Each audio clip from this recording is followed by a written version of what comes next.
हाम्रो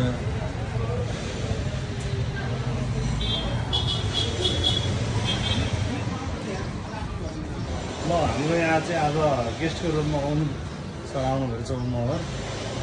म चाहिँ पहिला माओवादीको चाहिँ के कमान्डर भन्नु तपाईँ? हजुर के कमान्डर भन्नु पहिला अवस्था?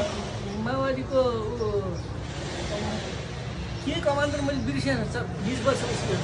20 वर्ष भइसक्यो। अहिले तपाईँले उहाँले चाहिँ खुलाउन चाहनु भएको छ होइन? अहिले चाहिँ तपाईँको त्यो उहाँले आफूलाई चाहिँ म माओवादी हुँ भनेर चिनाउन पनि खोज्नुहुन्न, किनभने माओवादीले चाहिँ उहाँलाई धोका दिए भन्ने चाहिँ उहाँको एउटा भनाइरहेछ। ल आज चाहिँ उहाँलाई हाम्रो यो भगवती मेरो प्राइभेटमा स्वागत छ। अब उहाँ धेरै बोल्न चाहनु भएन होइन, बोल्न नचाहेपछि उहाँको चाहिँ मैले भिडियो गराएर चाहिँ युट्युब च्यानलमा राखिदिँदैछु। त्यसको बारेमा केही छ तपाईँलाई भन्नुपर्ने?